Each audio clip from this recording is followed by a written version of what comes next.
Hey Allie, it's Chriselle. I really enjoyed watching your video and just your emphasis and your focus of counselor impairment and just the importance of self-care, because I really do think that's very necessary in the helping professions, more importantly counseling. And even the American Counseling Association really highlights that counselors must monitor themselves for their own signs of impairment for their own benefit. And I love how that was the main focus of your video. And I know that you asked the question of how you can be better in taking time for self-care. So I did a little bit of research and I found an article by Mayorga, DeVry, and Wardle, 2014 to 2015, and it's titled "The Practice of Self-Care Among Counseling Students." And I found some interesting things in that article as I was going through it.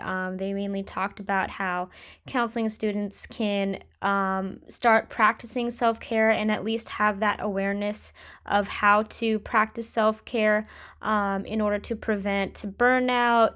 And like you said, compassion fatigue and things like that. So what I found in that article was that some areas or some ideas of practicing self-care that they highlighted in that article were physical activity, and just the importance of that. And they stressed that doing physical activity day to day, or at least on a weekly basis, helped students focus, like participants, focus on their own personal self-care.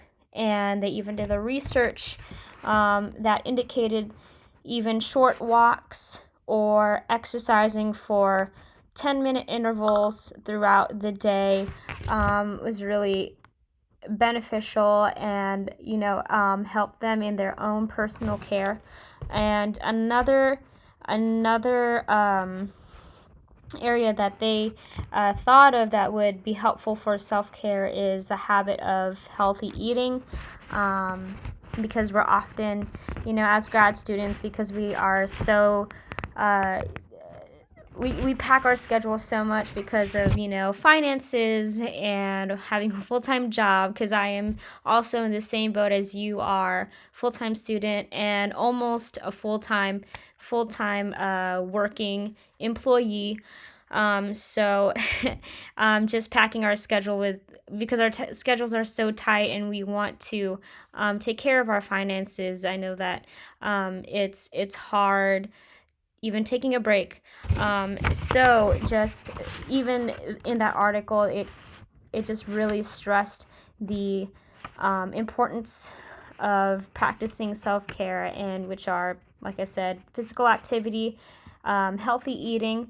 And another thing that they highlighted was journaling, because they found that students were able to reflect upon and make better sense of what was going on in their lives.